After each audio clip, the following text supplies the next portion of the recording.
Hi friends, வணக்கம். Welcome to trending சமையல். Friends, இன்றைக்கி வீடியோவில் நம்ம எப்போவும் சொல்கிற மாதிரி நிறைய யூஸ்ஃபுல்லான டிப்ஸ் வந்து ஷேர் பண்ணியிருக்கேன். ஒரு டிப்ஸும் உங்களோட டெய்லி லைஃப்பில் தேவைப்படக்கூடியதாக கூட இருக்கலாம். வீடியோ வந்து ஸ்கிப் பண்ணாமல் பாருங்கள். சேனலுக்கு முதல் முறையாக வரீங்க அப்படின்னா சேனலை மறக்காமல் சப்ஸ்கிரைப் பண்ணிக்கோங்க. இப்போ நம்ம ஃபர்ஸ்ட் டிப் என்னன்னு சொல்லிட்டு பார்க்கலாம். இந்த மாதிரி வெள்ளி கொலுசு எல்லாமே வந்து கருத்து போயிருந்தது அப்படின்னா கடையில் கொடுத்து அதை பாலிஷ் போடாமல் நம்ம வீட்டில் எப்படி க்ளீன் பண்ணுறதுன்னு சொல்லிட்டு பார்க்கலாம். அதுக்கு ஃபஸ்ட்டு இந்த மாதிரி ஒரு அலுமினியம் ஃபாயில் பாக்ஸ் வந்து எடுத்துக்கோங்க. இதோட ப்ரைஸ் வந்து ரொம்பவே கம்மி தான். நீங்கள் வந்து சூப்பர் மார்க்கெட்டில் கூட இதை வந்து வாங்கிக்கலாம். ஸோ இதை வந்து நம்ம எடுத்துக்கலாம். இதில் வந்து ஒரே ஒரு ஸ்பூன் வரைக்கும் நம்ம வந்து பேக்கிங் பவுடர் இல்லைன்னா ஆப்ப சோடா இருக்கு இல்லையா, ஸோ அதுதான் நான் வந்து சேர்த்துருக்கேன். உள்ளுக்குள்ளே சேர்த்ததுக்கப்புறமா கொதிக்க கொதிக்க சுடு தண்ணியை வந்து அதுக்குள்ளே வந்து சேர்த்துக்கோங்க. நல்ல சூடாக இருக்கணும் தண்ணி. அப்படியே நம்ம எடுத்து வச்சுருக்கிற அந்த கருத்து போன வெள்ளி நகைகளை உள்ளுக்குள்ளே சேர்த்துருங்க. இன்னும் கூட ஒரு ஸ்பூன் அளவுக்கு ஆப்ப சோடா நான் உள்ளுக்குள்ள சேர்த்துக்கிட்டேன். ஒரு ஸ்பூன்லேருந்து 2 ஸ்பூன் வரைக்கும் ஆப்ப சோடா வந்து சேர்த்துருக்கேன். ஆப்ப சோடா இல்லை அப்படின்னா பேக்கிங் பவுடர் வந்து சேர்த்துக்கோங்க. சேர்த்துட்டு இதை அப்படியே ஒரு ஓரமாக ரெஸ்ட்டில் வந்து விட்டுருங்க. தண்ணி வந்து நல்லா ஆறுற வரைக்கும் வெயிட் பண்ணுங்கள். தண்ணி ஆறுனதுக்கப்புறம் வந்து பார்த்திங்கன்னா உங்களோட கொலுசு வந்து நல்லா, அதாவது இந்த கருத்து போன வெள்ளி நகைகள் வந்து நல்லா உங்களுக்கு பளிச்சுன்னு இருக்கிறது தெரியும். அதே மாதிரி அந்த தண்ணியில் பார்த்திங்க அப்படின்னா அந்த நகையில் இருக்கிற அழுக்கு எல்லாமே அதில் இறங்கி இருக்கிறதையும் நீங்கள் பார்க்க முடியும். அதுக்கப்புறமா இந்த கொலுசை வெளியில் எடுத்துட்டு இது கூட வந்து கொஞ்சமாக கோல்கேட் பேஸ்ட் இருக்கு இல்லையா, அது வந்து ஃபுல்லாக அப்ளை பண்ணி விட்டுருங்க. அதுக்கப்புறம் இந்த மாதிரி கொஞ்சம் ஸ்ட்ராங்காக இருக்கிற மாதிரி ப்ரஷ் வந்து யூஸ் பண்ணி நான் இந்த மாதிரி வந்து க்ளீன் பண்ண ஆரம்பிச்சிட்டேன். இந்த மாதிரி செய்யும்போது நம்ம கடையில் காசு கொடுத்து நம்ம க்ளீன் பண்ணணும் அப்படின்னு அவசியம் கிடையாது. வீட்டில் ரொம்ப ஈஸியாக நீங்கள் வந்து க்ளீன் பண்ணிடலாம். அந்த அலுமினியம் ஃபாயில் பேப்பர் தான் இதில் ரொம்பவே முக்கியம். நீங்கள் அது வந்து யூஸ் பண்ணிங்க அப்படின்னா உங்களோட வெள்ளி நகை எப்போவுமே புத்தம் புதுசாகவே இருக்கும். அதே மாதிரி மெத்தடில் நீங்கள் எப்போவுமே வந்து க்ளீன் பண்ணி பாருங்கள். நான் வந்து இன்றைக்கி இந்த ப்ரஷ் போட்டு நல்லா இந்த மாதிரி தேய்ச்சி எடுத்துட்டேன். இந்த மாதிரி தேய்க்கும் போதே நல்லா பளிச்சுன்னு எனக்கு வந்து க்ளீன் ஆகிடுச்சு. இந்த டிப்ஸ் வந்து உங்களுக்கு ரொம்பவே யூஸ்ஃபுல்லாக இருக்கும் அப்படின்னு நினைக்கிறேன். கண்டிப்பாக உங்களோட ரெகுலர் லைஃப்பில் இது உங்களுக்கு தேவைப்படக்கூடிய டிப்ஸாக கூட இருக்கலாம். மறக்காமல் நீங்கள் ட்ரை பண்ணி பாருங்கள். அப்படியே அந்த வீடியோவுக்கு ஒரு லைக் கொடுத்துட்டு கூடவே வந்து ஹைப் பட்டன் கொடுப்பாங்க, அதையும் வந்து கிளிக் பண்ணிக்கோங்க. நம்ம சேனலில் கிவ் அவே போயிட்டுருக்கிறதுனால நிறைய ஃப்ரெண்ட்ஸ் பார்த்துட்டு டீட்டெயிலான கமெண்ட் வந்து கொடுத்துட்டே இருக்கீங்க. ஸோ அதை கண்டினியூஸாக கொடுத்துட்டே இருங்க. அப்படியே உங்கள் ஃப்ரெண்ட்ஸ் கூடயும் இந்த வீடியோ வந்து ஷேர் பண்ணிக்கோங்க. இப்போ நம்ம அடுத்த டிப் என்ன அப்படின்னு சொல்லிட்டு பார்க்கலாம். நம்மளில் நிறைய பேருக்கு வந்து ஊசியில் நூல் கோர்க்கணும் அப்படின்னா கொஞ்சம் கஷ்டமாக இருக்கும். அதுவும் வீட்டில் வயசானவங்க இருக்காங்க அப்படின்னா அவங்க கோர்க்கணும் அப்படின்னாலுமே ரொம்ப கஷ்டப்படுவாங்க இல்லையா. ரொம்ப ஈஸியாக இன்றைக்கி நம்ம எப்படி நூல் கோர்க்கிறது அப்படின்னு சொல்லிட்டு பார்க்கலாம். இந்த மாதிரி பிளாஸ்டிக்கில் நம்ம வந்து தொடப்பம் வச்சுருப்போம்ல, அதிலிருந்து ஒரு சின்ன நூல் மட்டும் நான் கட் பண்ணி எடுத்திருக்கேங்க. நைலான் நூல் மாதிரி இருக்கும் பார்த்திங்களா, அதை மட்டும் இந்த மாதிரி கட் பண்ணி எடுத்துக்கோங்க. இதுக்கு வந்து ஒரு காயின் வந்து யூஸ் பண்ணிக்கோங்க. இப்போ அந்த நூல் நம்ம கட் பண்ணி எடுத்தோம்ல, அதை வந்து 2ஆக மடக்கிக்கோங்க. 2ஆக மடக்கிட்டு அந்த காயினுக்கு மேலே வந்து வச்சுட்டு அப்படியே ஒரு டேப் போட்டு சுற்றி ஒட்டிக்கோங்க. இப்போ நான் ஒட்டுற மாதிரியே வந்து ஒட்டிக்கோங்க. இதை வந்து நீங்கள் ஒரு தடவை பண்ணி வச்சிட்டிங்க அப்படின்னா நீங்கள் வந்து லைஃப் லாங் நீங்கள் ஊசியில் நூல் கோர்க்குறீங்க அப்படின்னா இதிலையே வந்து கோர்த்து அழகாக யூஸ் பண்ணிக்க முடியும். இப்போ பாருங்கள், அந்த ஊசி எடுத்து அந்த நூல் இருக்குல்லையே அதுக்குள்ளே அப்படியே விட்டுருங்க. அதுக்கப்புறமா நம்ம வந்து தைக்கிறதுக்கு எடுத்துருக்கிற நூலை அந்த கேப்பில் விட்டு அப்படியே வெளியே இழுத்துட்டிங்க அப்படின்னா அழகாக உங்களுக்கு வந்து அந்த நூல் ஊசியில் அழகாக செட் ஆகிடும். அப்படியே அந்த நூல்லேருந்து வெளியே இழுத்திங்கன்னா சூப்பராக உங்களுக்கு இந்த மாதிரி ரெடி ஆகிடும். அதுக்கப்புறம் நம்ம வந்து தைக்கிறதுக்கு யூஸ் பண்ணிக்கலாம். இந்த மாதிரி ரெடி பண்ணி பத்திரமா வச்சுக்கிட்டிங்க அப்படின்னா தேவைப்படுற நேரத்தில் யூஸ் பண்ணிக்கலாம். அடுத்தடுத்து பார்க்கலாம். ரொம்ப ஹெல்த்தியான ஒரு முருங்கைக்கீரை இட்லி பொடி நம்ம வந்து எப்படி ரெடி பண்ணுறதுன்னு சொல்லிட்டு பார்க்கலாம். இதுக்கு வந்து நல்ல ஃப்ரெஷ்ஷான முருங்கைக்கீரை வந்து ஒரு 2 கைப்பிடி அளவுக்கு எடுத்து க்ளீன் பண்ணி வச்சுருக்கேன். நல்லா வாஷ் பண்ணிவிட்டு கூட எடுத்துக்கோங்க. இதை வந்து நம்ம ஃபஸ்ட்டு வறுத்து எடுத்துக்கலாங்க. நல்லா சட்டியை வந்து சூடு பண்ணிவிட்டு போட்டிங்க அப்படின்னா படபடன்னு அப்படியே வெடித்து உங்களுக்கு இந்த மாதிரி வறுபட ஆரம்பிச்சிடும். இந்த மாதிரி செஞ்சு வச்சுக்கிட்டிங்க அப்படின்னா குழந்தைங்களுக்கு வந்து கொடுக்கறதுக்கு ரொம்பவே யூஸ்ஃபுல்லாக இருக்கும். 2 ஸ்பூன் அளவுக்கு கருப்பு உளுந்து, 2 ஸ்பூன் அளவுக்கு பாசிப்பருப்பு சேர்த்து தனித்தனியாக வந்து வறுத்து எடுத்துக்கோங்க. 1/2 ஸ்பூன் அளவு மிளகு, 1/2 ஸ்பூன் அளவு சீரகம் சேர்த்து வறுத்துக்கோங்க. கூடவே வந்து 2 ஸ்பூன் அளவுக்கு துவரம் பருப்பு எடுத்து வறுத்துக்கோங்க. அதே மாதிரி ஒரு 1/2 ஸ்பூன் அளவுக்கு முழு மல்லி வந்து எடுத்து வறுத்துக்கோங்க. கூடவே ஒரு 6-7 பல் பூண்டு வந்து தோலோடு சேர்த்து வறுத்துக்கோங்க. காரத்துக்கு தகுந்த மாதிரி 3லேருந்து 4 மிளகாய் சேர்த்து வறுத்துக்கோங்க. இது எல்லாத்தையும் தனித்தனியாக ஆற வச்சு எடுத்துக்கோங்க. ஃபஸ்ட்டு வந்து நம்ம மிளகாயை உள்ளே சேர்த்து நல்ல கொரகொரப்பாக அரைச்சிக்கலாங்க. அதுக்கப்புறம் இந்த மாதிரி தனி எடுத்து வச்சுருக்கிற பொருட்கள் எல்லாத்தையுமே வந்து சேர்த்து ஒரு 2-3 தடவை கொரன்னு அரைச்சி எடுத்துகிட்டு வந்துடுங்க. அதுக்கப்புறம் இப்போ முருங்கைக்கீரையும் வந்து சேர்த்து அரைச்சிக்கலாம். அது கூடவே வந்து கொஞ்சமாக பெருங்காய பொடியும் கொஞ்சமாக உப்பும் வந்து சேர்த்து அரைச்சி எடுத்துக்கோங்க. இப்போ நம்மளோட ஹெல்த்தியான ரொம்ப டேஸ்டியான முருங்கைக்கீரை பொடி வந்து சூப்பராக ரெடி ஆகிடுச்சு. இந்த மாதிரி செஞ்சு நீங்கள் ஃப்ரிட்ஜில் வச்சுட்டிங்க அப்படின்னா 6 மாதம் வரைக்கும் உங்களுக்கு கெட்டு போகாது. எப்போவுமே வந்து நீங்கள் கண்டினியூஸாக காலையில் இட்லி தோசைலாம் பண்ணுறீங்க அப்படின்னா இதை வந்து தாராளமாக நீங்கள் யூஸ் பண்ணிக்கலாம். ரொம்ப டேஸ்ட்டாக இருக்கும். இருக்கும். உடம்புக்கு ரொம்பவே ஆரோக்கியமாகவும் இருக்கும். ஒரு சட்டி அடுப்பில் வச்சு கடுகு உளுந்தம் பருப்பு தாளித்து ஒரு கைப்பிடி அளவுக்கு கருவேப்பிலை நம்ம வந்து கட் பண்ணி எடுத்து வச்சுருக்கிற இட்லியை உள்ளே சேர்த்து நல்லா கலந்து விட்டுட்டு ரெடியாக எடுத்து வச்சுருக்கிற அந்த முருங்கைக்கீரை இட்லி பொடியையும் உள்ளுக்குள்ளே சேர்த்து கலந்து விட்டுட்டு அப்படியே சுட சுட கொட்டி சர்வ் பண்ணிங்க அப்படின்னா செம்ம டேஸ்ட்டாக இருக்கும். ரொம்பவே ஹெல்த்தியாக இருக்கும். குழந்தைங்களுக்கு தாராளமாக இதை செஞ்சு கொடுங்க. நீங்களும் வந்து ரெகுலராக இதை எடுத்துக்கிட்டே வந்தீங்க அப்படின்னா முடி வளர்கிறதுக்கு கூட உங்களுக்கு ரொம்பவே ஹெல்ப் பண்ணும். நிறைய உங்களுக்கு அயன் சத்தும் கிடைக்குங்க. தாராளமாக ட்ரை பண்ணி பாருங்கள். இப்போ அடுத்த டிப் என்னென்னு பார்க்கலாம். இந்த மாதிரி வெள்ளை பனியனில் வந்து உங்களுக்கு ஏதாச்சும் கரை பட்டுருச்சு, முக்கியமாக இந்த மாதிரி மாதுளம்பழம் கரை பட்டுருச்சு அப்படின்னா அதை எப்படி ரிமூவ் பண்ணுறதுன்னு பார்க்கலாம். ரொம்ப கஷ்டப்பட்டெல்லாம் நம்ம பரபரன்னு தேய்க்கணும் அப்படின்னு அவசியம் கிடையாது. நல்லா கொதிக்க கொதிக்க இருக்கிற சுடு தண்ணி வந்து எடுத்துக்கிட்டு அந்த கரைப்பட்ட இடத்துல இப்படி வந்து ஊற்றி விட்டிங்க அப்படின்னா அப்படியே மேஜிக் மாதிரி உங்களுக்கு வந்து க்ளீன் ஆகிடும். பாருங்கள், நான் எந்த இடத்துலையும் வீடியோ வந்து கட் பண்ணலை. அப்படியே வந்து வச்சுட்டு அந்த தண்ணியை வந்து இந்த கரை இருக்கிற இடத்துல அப்படியே ஊற்றி விட்டுட்டேன். உடனே அந்த கரை வந்து ரிமூவ் ஆகிடுச்சு. இந்த பனியனில் வந்து பார்த்திங்கன்னா இந்த கரை பட்டு ஒரு 2 நாள் கிட்டக்க இருக்கும். ஸோ இந்த மாதிரி வந்து எனக்கு ரிமூவ் பண்ணும்போது உடனே எனக்கு போயிடுச்சுங்க. ரொம்ப மாதக்கணக்கில் அந்த மாதிரி கரை இருந்தது அப்படின்னா அது போகுமா என்னன்னு தெரியல. நான் அந்த மாதிரி ட்ரை பண்ணல. ஸோ 2 நாளில் பட்ட கரையை தான் நான் வந்து க்ளீன் பண்ணி காமிச்சிருக்கேன். அந்த மாதிரி இருந்ததுன்னா மறக்காமல் நீங்களும் வந்து ட்ரை பண்ணி பாருங்கள். இப்போ அடுத்த டிப் என்னென்னு பார்க்கலாம். வெள்ளை ஷர்ட்டில் வந்து கரை படாமல் இருக்கிறதுக்கு சூப்பரான ஒரு டிப்ஸ் பார்க்கலாமா? மீஷோவில் இந்த மாதிரி ஒரு ப்ராடக்ட் ஒன்று கிடைக்கிது. இந்த ஸ்டிக்கரை வந்து ஒட்டி வச்சிட்டிங்க, அதாவது காலரில் ஒட்டிட்டிங்க அப்படின்னா உங்களுக்கு அந்த துணியில் அழகாக அது வந்து சூப்பராக செட் ஆகிடும். கழுத்துலலாம் குத்தவே குத்தாது. ரொம்பவே விலை கம்மி தான். 88 ரூபான்னு நான் இது வந்து வாங்கினேன். குழந்தைங்களுக்கும் சரி பெரியவங்களுக்கும் சரி இப்போ ஒயிட் ஷர்ட் வந்து போடுறாங்க அப்படின்னா குழந்தைங்க ரொம்பவே அழுக்காக்கிட்டு வந்துடுவாங்களே ஸ்கூல் போகும்போது. ஸோ அவங்களுக்கு வந்து நீங்கள் இந்த மாதிரி அந்த காலரில் மட்டும் நீங்கள் ஒட்டி விட்டு பாருங்கள். அழுக்கு வந்து உங்களுக்கு இந்த ஸ்டிக்கர்லேயே வந்து ஃபுல்லாகவே பட்டுரும். அது வந்து நீங்கள் இந்த மாதிரி அளவு எடுத்து கரெக்டாக கட் பண்ணி ஒட்டி விட்டுருங்க. ஒன்றுக்கு 2 பீஸ் கூட நீங்கள் வந்து மேலே கீழே அப்படின்னு சொல்லிட்டு ஒட்டி விடலாம்.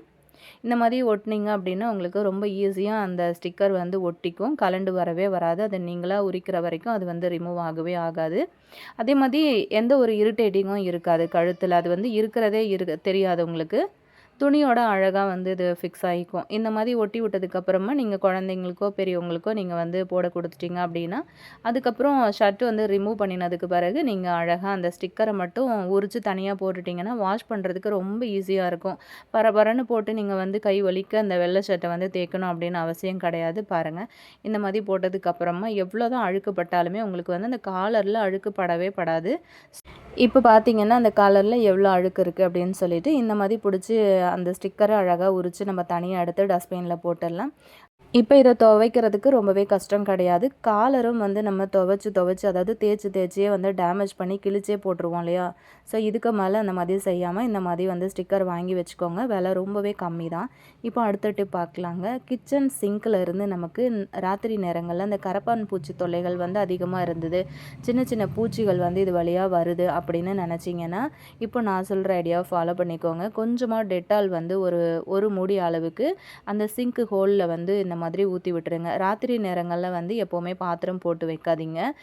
சிங்கை வந்து எப்போவுமே ஃப்ரீயாக வந்து விட்டுருங்க. இந்த மாதிரி வந்து டெட்டாலை ஊற்றி வச்சுட்டு கொஞ்சமாக நியூஸ் பேப்பரை வந்து மடித்து இந்த மாதிரி உள்ளுக்குள்ளே வச்சு அமுக்கி விட்டுட்டிங்க அப்படின்னா இது வழியாக உங்களுக்கு வந்து எந்த ஒரு பூச்சியுமே வந்து மேலவே வரவே வராது. இந்த டெட்டால் ஊற்றுனதுனால அந்த பூச்சிகள் எல்லாமே உள்ளுக்குள்ளேயே வந்து செத்து போயிடும். இது ரொம்ப யூஸ்ஃபுல்லான ஒரு டிப்ஸாக இருக்குங்க. ட்ரை பண்ணி பாருங்கள். அடுத்த டிப்ஸ் என்ன அப்படின்னு சொல்லிட்டு பார்க்கலாம். நம்மளில் நிறைய பேருக்கு பார்த்திங்கன்னா இட்லி ஊற்றும்போது ஒரு பெரிய பிரச்சனை என்னென்னு பார்த்தீங்கன்னா அடித்தட்டு இட்லி வந்து சீக்கிரமாக குழஞ்சி போயிடும். ஒரு மாதிரி பிசுபிசுப்பு தன்மையாக இருக்கும், தண்ணி விட்ட மாதிரி. அந்த மாதிரி ஆகாமல் மேல்தட்டு இட்லி மாதிரியே நல்லா ட்ரையாக வர்றதுக்கு ஒரு டிப்ஸ் பார்க்கலாங்க. எப்போவுமே இட்லி பாத்திரத்தில் நீங்கள் வந்து தண்ணி வந்து கொதிக்க வைக்கும்போது இந்த மாதிரி நல்ல தளன்னு தண்ணி வந்து கொதிக்கணும். கொதிக்கும்போது எப்போவுமே இட்லி பிளேட்டை வந்து உள்ளே வச்சு பாருங்கள். உங்களுக்கு வந்து நல்லாவே வரும் இட்லி. புசு புசுன்னு பொங்கி வரும். அதே மாதிரி இப்போ அந்த அடித்தட்டு இட்லி இருக்குது இல்லையா, அதை வந்து அந்த இட்லி பிளேட்டை உள்ளுக்குள்ளே வச்சு ஒரு 3லேருந்து 4 நிமிஷம் வரைக்கும் நான் மூடி வச்சுருந்தேன். ஸோ இப்போ பாருங்கள், ஓப்பன் பண்ணி காட்டுறேன். ரொம்ப சூப்பராக ஓரளவுக்கு அந்த இட்லி வந்து வெந்து வந்திருக்கு. அதுக்கப்புறம் மீதம் இருக்கிற இட்லி பிளேட்டெல்லாம் உள்ளுக்குள்ளே வந்து இறக்கிட்டு அதுக்கப்புறம் மூடி வச்சுருங்க. ஒரு 5 நிமிஷம் கழித்து நம்ம ஓப்பன் பண்ணி பார்த்தோம் அப்படின்னா ரொம்பவே அழகாக புசு புசுன்னு உங்களுக்கு வந்து வெந்து வந்திருக்கும். அதே மாதிரி அந்த அடித்தட்டு இட்லிலையும் வந்து பார்த்திங்கன்னா ஈரம் எதுவும் படாமல் உங்களுக்கு நல்லாவே இருக்கும். இந்த மாதிரி வந்து ஐடியா ஃபாலோ பண்ணிக்கோங்க. எப்போவுமே அடித்தட்டு இட்லி வந்து குழஞ்சி போகுது அப்படின்னா கண்டிப்பாக இதை வந்து உங்களுக்கு ரொம்ப யூஸ்ஃபுல்லாக இருக்கும் அப்படின்னு நினைக்கிறேன். ட்ரை பண்ணி பாருங்கள். இப்போ பாருங்கள் எந்த அளவுக்கு நல்லா வந்திருக்கு. மேல்தட்டு இட்லி எப்படி இருக்குமோ அதே மாதிரியே வந்து வந்திருக்கு பாருங்கள். ஸோ இந்த ஐடியாவும் உங்களுக்கு பிடிச்சிருக்கும் அப்படின்னு நினைக்கிறேன். பிடிச்சிருந்தது அப்படின்னா மறக்காமல் வீடியோக்கு லைக் கொடுத்துருங்க. கூடவே இருக்கிற ஹைப் பட்டனையும் வந்து கிளிக் பண்ண மறந்துடாதீங்க.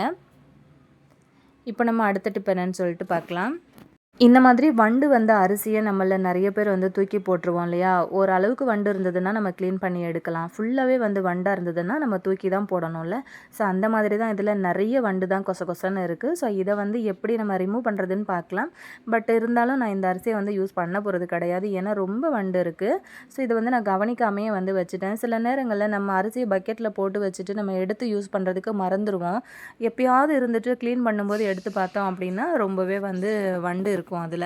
ஸோ அது வந்து நம்ம யூஸ் பண்ணவே முடியாது. இந்த மாதிரி வண்டு இருக்கிற அரிசியை நல்ல சுள்ளுன்னு அடிக்கிற வெயிலில் காய போட்டிங்க அப்படின்னாலே வண்டு மொத்தம் செத்து போயிடும், இல்லைன்னா ஓடிடும். அதுக்கப்புறம் கூட நம்ம அரிசி அழகாக புடச்சி எடுத்துக்கலாம். ஆனால் அந்த மாதிரி உங்களுக்கு பண்ணுறதுக்கு டைம் இல்லை அப்படின்னா இந்த மாதிரி வந்து ட்ரை பண்ணி பாருங்கள். இப்போ கொஞ்சமாக வந்து ஆயில் எடுத்துக்கிட்டு எந்த பாத்திரத்தில் நம்ம அரிசி வச்சுருக்கோமோ அந்த பாத்திரத்தில் கொஞ்சம் மேலே இந்த மாதிரி ஆயில் அப்ளை பண்ணி விட்டுருங்க. இந்த மாதிரி நீங்கள் வந்து ஆயில் அப்ளை பண்ணும்போது என்னாகும் அப்படின்னா கீழே இருந்து இப்போ நீங்கள் எப்போவுமே ஆயில் அப்ளை பண்ணுறதுக்கு முன்னாடி அரிசியை ஒரு தடவை கை வச்சு நல்லா கலச்சி விட்டுருங்க. அதுக்கப்புறம் இதிலேருந்து வெளியில் வர்ற வண்டு எல்லாமே போயிட்டு அந்த ஆயிலில் ஒட்டிக்கும். அதுக்கப்புறம் ஈஸியாக நம்ம இதை வந்து தொடச்சி எடுத்துடலாம். புடச்சி க்ளீன் பண்ண உங்களுக்கு நேரம் இருக்குது அப்படின்னா பண்ணலாம். இது வந்து ரொம்ப வண்டு வந்துருச்சு, நான் யூஸ் பண்ண போகிறது கிடையாது. உங்களுக்கு ஒரு ஐடியா கிடைக்குமே அப்படின்னு சொல்லிட்டு தான் நான் இந்த வீடியோவில் இதை பற்றி ஷேர் பண்ணியிருக்கேன். பாருங்கள், எல்லாமே அந்த எண்ணெயில் போயிட்டு சூப்பராக ஒட்டிக்கிச்சு இல்லையா? இப்போ உங்களுக்கு பார்க்கும்போதே தெரியும் எந்த அளவுக்கு வந்து வண்டு நிறைய இருக்குது, எண்ணெயில் போயிட்டு ஒட்டியிருக்கு அப்படின்னு சொல்லிட்டு. அதை தாண்டி அது வந்து வெளியில் போகவே போகாது, எண்ணெயில் வந்து ஃபுல்லாக ஒட்டிக்கும். இந்த மாதிரி ஒரு டிஷ்யூ வச்சு நான் தொடச்சி காட்டுறேன் பாருங்கள், எந்த அளவுக்கு வந்து வண்டு வந்திருக்கு அப்படின்னு சொல்லிட்டு. ஓரளவுக்கு க்ளீன் பண்ணி எடுக்கிற மாதிரி தான் இருக்குது அப்படின்னா நீங்கள் தாராளமாக இந்த ஐடியா யூஸ் பண்ணி எடுக்கலாம். இந்த அளவுக்கு மோசமாக இருந்ததுன்னா தாராளமாக தூக்கியே போட்டுடலாங்க. பாருங்கள், நான் டிஷ்யூ வச்சு எடுத்திருக்கேன். எந்த அளவுக்கு வந்து அந்த ஆயிலில் ஒட்டிட்டு வந்திருக்கு அப்படின்னு சொல்லிட்டு பாருங்கள். கண்டிப்பாக இந்த ஐடியா உங்களுக்கு ரொம்பவே யூஸ்ஃபுல்லாக இருக்கும்னு நினைக்கிறேன். யூஸ்ஃபுல்லாக இருந்துச்சு அப்படின்னா மறக்காமல் இந்த வீடியோக்கு ஒரு லைக் கொடுத்துருங்க. அப்படியே உங்கள் ஃப்ரெண்ட்ஸ் அண்ட் ஃபேமிலி மெம்பர்ஸோடையும் இந்த வீடியோ வந்து ஷேர் பண்ணிக்கோங்க. ஹைப் பட்டன் வந்து கொடுக்கறதுக்கு மறக்காதீங்க. இப்போ நம்ம நெக்ஸ்ட் டிப் என்னென்னு பார்க்கலாங்க. இந்த மாதிரி எண்ணெய் பிசுக்கு அதிகமாக பிடிச்சிருக்கிற தோசைக்கல்லை நம்ம க்ளீன் பண்ணுறதுக்கு ஒன்று வந்து ஸ்டவ் ஆன் பண்ணி வச்சுட்டு லைட்டாக சூடு ஏறினதுக்கப்புறமா அந்த எண்ணெய் பிசுக்கு எல்லாமே நம்ம வந்து ரிமூவ் பண்ணி எடுப்போம் இல்லையா? இன்றைக்கி அந்த மாதிரி எல்லாம் எதுவும் பண்ணி கேஸை வந்து வேஸ்ட் பண்ணாமல் சூப்பராக இதை வந்து எப்படி க்ளீன் பண்ணுறதுன்னு சொல்லிட்டு பார்க்கலாம். ஜஸ்ட்டு இதை வந்து ஒரு 5 நிமிஷம் தண்ணியில் ஊற வச்சிங்க அப்படின்னாலே போதும். இந்த ஓரங்களில் இருக்கிற எண்ணெய் பிசுக்கெல்லாம் அழகாக உங்களுக்கு வந்து ஊறி வந்துடும். அதுக்கப்புறம் ஒரு கத்தி வச்சு நீங்கள் எடுத்தீங்க அப்படின்னா ஈஸியாக உங்களுக்கு பட்டை பட்டையாக வந்து கலண்டு வந்துடும். ஸோ ஒரு 5 நிமிஷம் கூட நான் வந்து ஊற வைக்கல, ஜஸ்ட்டு தண்ணியில் நனைச்சிட்டு அப்படியே நான் எடுத்துட்டேன். டைம் இல்லை அப்படிங்கிறதுனால. உங்களுக்கு டைம் இருந்தது அப்படின்னா ஒரு அரை மணி நேரம் வரைக்கும் விட்டிங்கன்னா உங்கள் கல் வந்து க்ளீன் பண்ணும்போது அப்படியே பளபளன்னு புதுசு மாதிரி ஆகிடுங்க. அதாவது அந்த எண்ணெய் பிசுக்கு அப்படிங்கிறது அந்த கல்லில் இருக்கவே இருக்காது.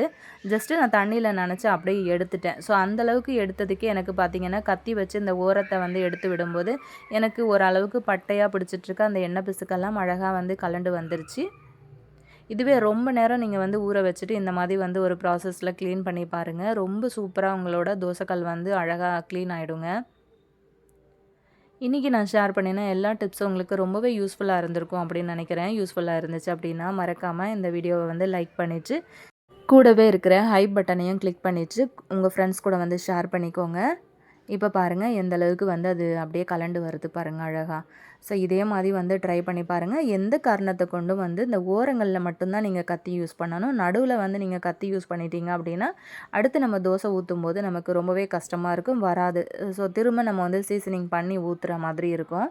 ஸோ இந்த மாதிரி வந்து ட்ரை பண்ணி பாருங்கள். எவ்வளோ ஈஸியாக நம்ம வந்து அடுப்பே பற்ற வைக்கல, நீங்கள் அடுப்பு பற்ற வச்சுட்டு சூடானதுக்கப்புறம் எடுத்தீங்க அப்படின்னாலுமே உங்களுக்கு ஈஸியாக வந்துடும். பட் ஆனால் உங்களுக்கு வந்து கேஸ் வந்து கொஞ்சம் வேஸ்ட்டாக போகும், அடுப்பு வந்து எரிஞ்சிட்ருக்கும். ஸோ அதை விட டைம் இருக்கிற நேரத்தில் கொஞ்சம் நேரம் அதை ஊற வச்சுட்டு நீங்கள் இப்படி க்ளீன் பண்ணி பாருங்களேன். ரொம்ப ஈஸியாக உங்களுக்கு வந்து க்ளீன் ஆகிடும். பாருங்கள் எவ்வளோ கசடு வந்து வந்திருக்குன்னு சொல்லிட்டு. ஸோ இதே மாதிரி நீங்கள் மாதத்தில் ஒரு 2 தாட்டி இல்லை 3 தாட்டி நீங்கள் வந்து உங்களோட தோசைக்கல்லை க்ளீன் பண்ணிங்க அப்படின்னாலே தோசைக்கல்லை எப்போவுமே நல்லா புதுசாக மெயின்டைன் பண்ணலாங்க. க்ளீன் பண்ணி கழுவி எடுத்துகிட்டு வந்ததுக்கப்புறம் பாருங்கள் கல் வந்து எவ்வளோ க்ளீனாக இருக்குது அப்படின்னு சொல்லிட்டு. கண்டிப்பாக இந்த வீடியோ உங்களுக்கு பிடிச்சிருக்கும்னு நினைக்கிறேன். இப்போ தான் நம்ம சேனலை நீங்கள் ஃபஸ்ட் டைம் பார்க்குறீங்க அப்படின்னா சேனலை மறக்காமல் சப்ஸ்கிரைப் பண்ணிக்கோங்க. கூட இருக்கிற பெல் ஐக்கானையும் ப்ரெஸ் பண்ணிங்க அப்படின்னா நம்மளோட வீடியோஸ் எல்லாம் மிஸ் பண்ணாமல் பார்க்க முடியும். நெக்ஸ்ட் ஒரு வீடியோவில் பார்க்கலாம் ஃப்ரெண்ட்ஸ். தேங்க்யூ.